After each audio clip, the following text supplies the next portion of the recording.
Hi, everybody. My name is Professor April Demito, and I am going to be your professor for the next 8 weeks as you begin taking Advanced Pathophysiology 1, Nursing 673.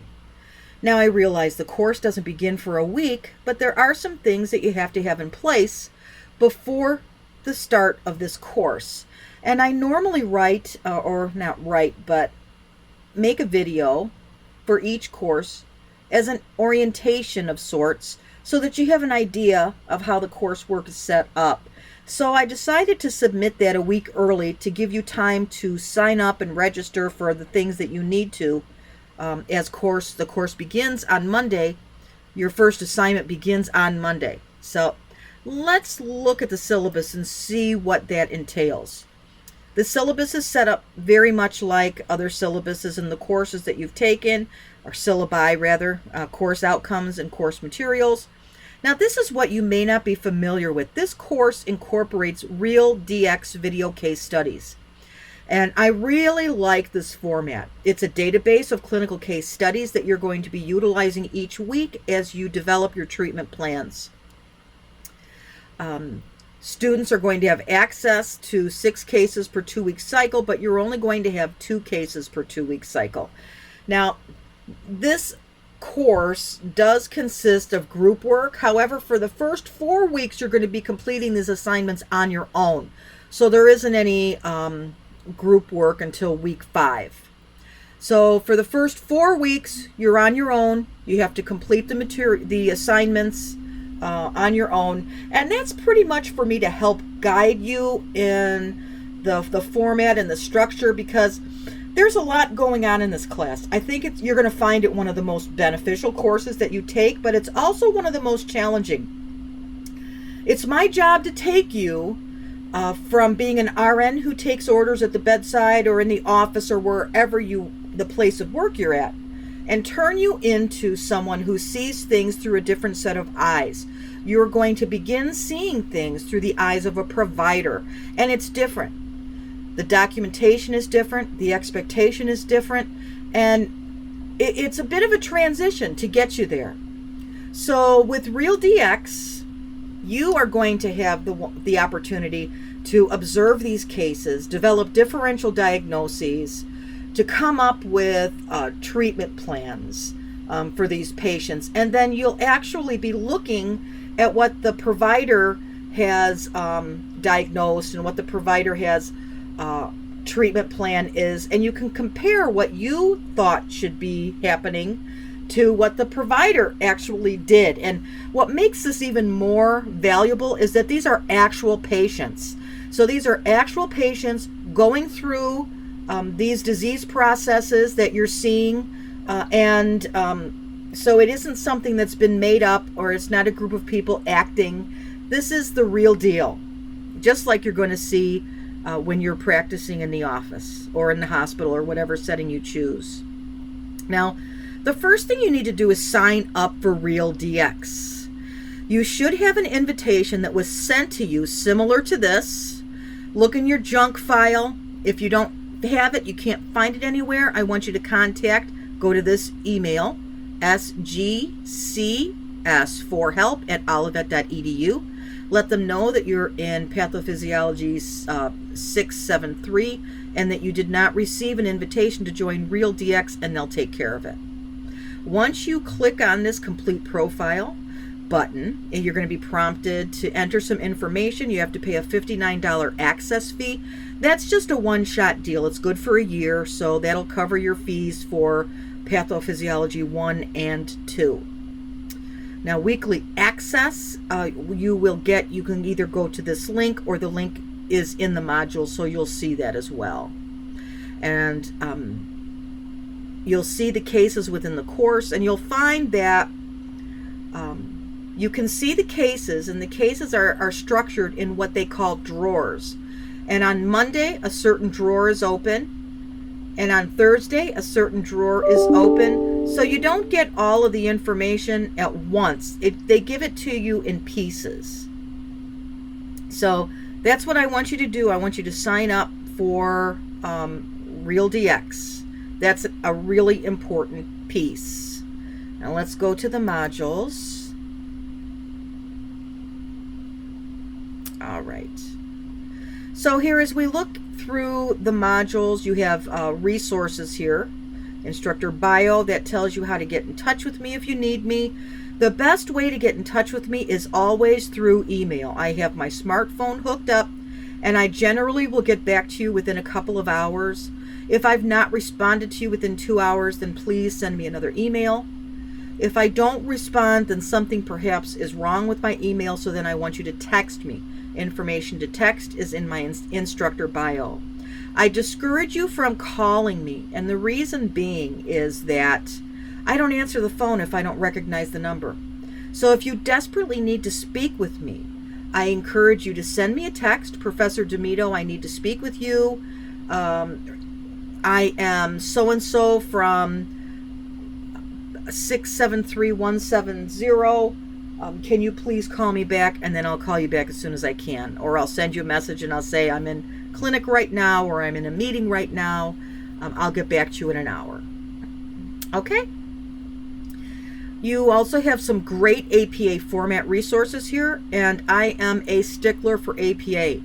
At this level, you guys should have a good command of how to write a scholarly paper, and I'm going to help guide you. I understand that we have some students that come, and I've been teaching for Olivet for many, many years, and sometimes I'm surprised when I have students come on and I see a paper, and papers that were accepted in the past are not accepted by me, because I follow the book when it comes to APA and scholarly papers. And I've had some students say, but I'm going to be a nurse practitioner. Why do I need to know how to write a paper?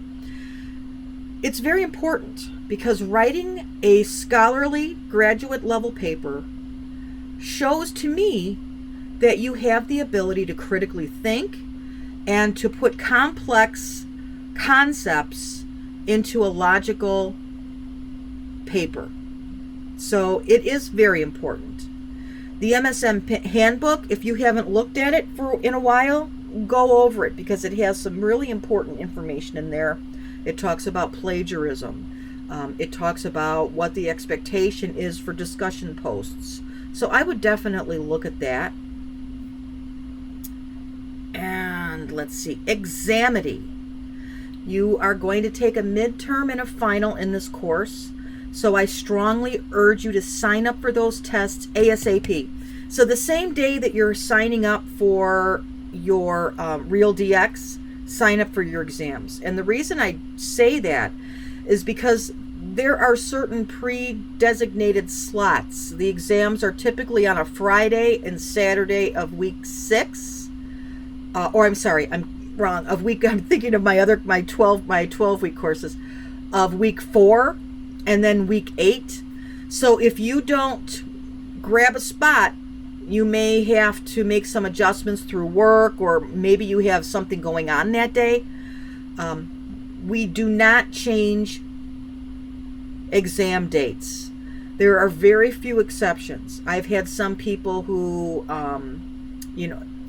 were getting married on that day. That's an exception, but they have to be extreme exceptions. Stating I have to work that day is not acceptable, because you have time to set these things up, try to find coverage for you, for when you're taking that exam. So be mindful that it's very rare that we will allow you to change that date. All right, let's look at week 1 overview.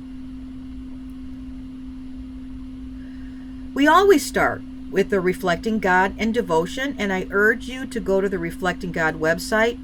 It has some wonderful scripture in here that can help you. I know what a struggle it is. I just finished my DNP in June, so having been a student myself, I know how hard it is to balance work, family, and school. So I strongly urge you to utilize the Reflecting God website. We have our overview, including PowerPoint, video format, and script format. The readings. Now, the first 2 weeks focus on your immune system, mechanisms of defense, and the required readings here will guide you in that direction. You have some text point PowerPoints here and assignments. As always, with every class, on day 3 of week 1, your class introduction forum is due.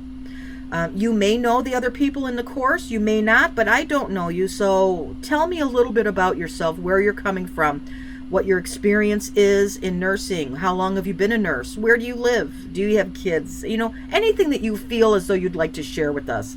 If you don't feel comfortable sharing some personal information, I certainly understand that. Anything you feel comfortable sharing.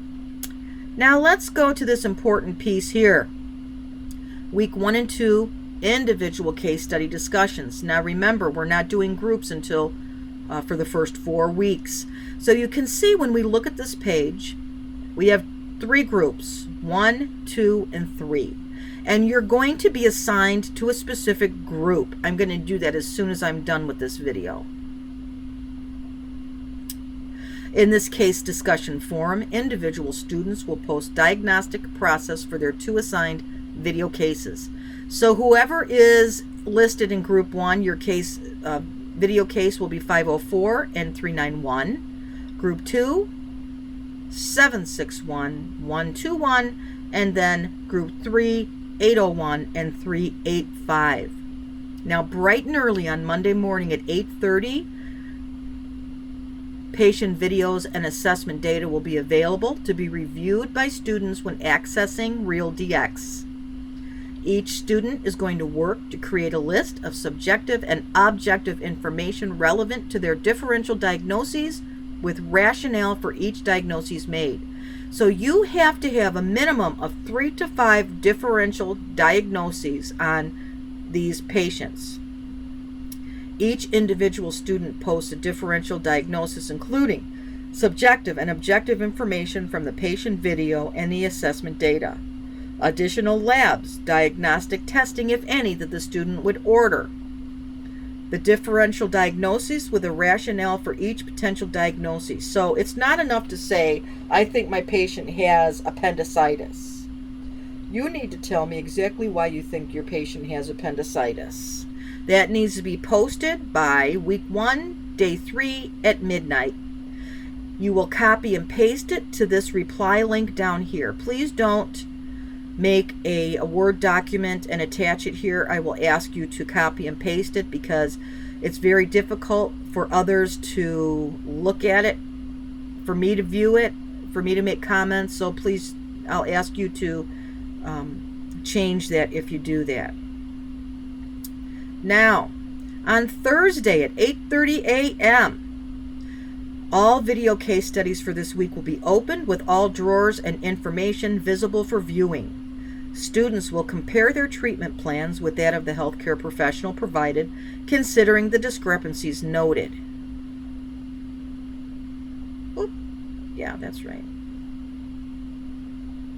Students will work.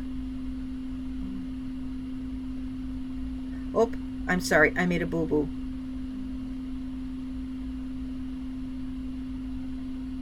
I went down too far. So here we go. Thursday morning, the healthcare provider's differential diagnosis is revealed for each video. So now you're going to see what the actual healthcare provider's differential diagnosis was. Then you will compare your differential diagnosis to the healthcare provider and discuss any discrepancies. The student will work to prepare a final diagnosis of the case, including the rationale for the diagnosis, and you will submit that Sunday by midnight. So remember, you're going to be doing this on an individual basis. You're not going to be in groups. Now, for week 2, then you're going to start this. The drawer will open at 8:30 on Monday, and you'll follow these instructions, but we'll go over that on week 2. I know this is a lot of information to digest, so I want you to right now focus on signing up for your RealDX. I want you to focus on signing up for your exams. I'm going to put you in groups as soon as I'm done here. So how do you know what group you're in? Well, you go to people. You may have done this in other courses. You might not have either. Okay. And I am going to create a group. And the group set's going to be group 1. And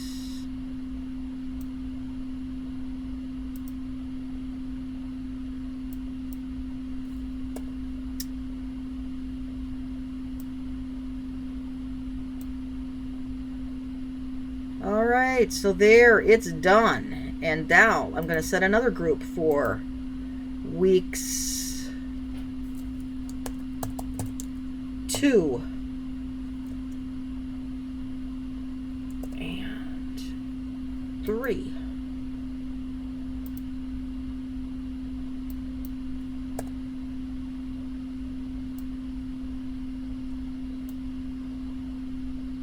Randomly assigning. There you go. So this,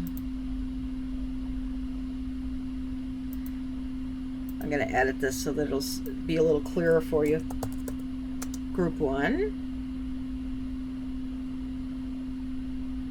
Oh wait, this one looks okay. Group 1. And then this one is going to be, I'm going to edit it to say group 2. And oh my gosh. Oh, it doesn't matter. Edit this to make this group 3. All right, so if you're in group 1, then when you go to look at the modules,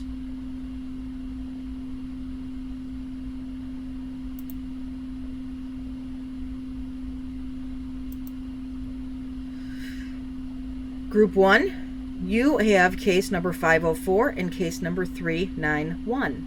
So I hope that clarifies that a little bit for you. And I strongly encourage you to look at this course at least once a day. I post many announcements. I'm going to be posting you some information to help guide you with your subjective and objective, how to formulate your note, how do you come up with a differential diagnosis, because some people don't have any idea how to do this. So I am going to be putting all of these things in the announcements, and it'll greatly benefit you. Once you get into Patho 2, you're going to be professionals at this stuff. But right now, you're probably overwhelmed, and oh my gosh, there's so much information, there's so much to do. You're probably, but please, it's going to be okay. We'll get through it together. I'll walk through it with you. I have great expectations of my students. And I have to tell you, each and every one of my students, I'm just finishing up a Patho 2 course. I've been with them for 16 weeks. And the students right now at week 16 are not the same students they were at week 1. They have worked hard and developed their skills, and now I couldn't be more proud of them. And you're going to get there too. Just don't expect too much of yourselves, but you also have to allow yourself to devote the time necessary to your coursework. As I said earlier, I know how difficult it is to balance school, family, and work, but right now you have decided to make this leap to become a nurse practitioner, and it's an awesome responsibility. You are going to be responsible for people's health, and they are going to trust you in the decisions that you make as to how their health care is directed. And it's a huge responsibility that must be taken seriously. So keep looking back at the coursework for the notes that I have for you, and you're going to do great. So I'll see you soon.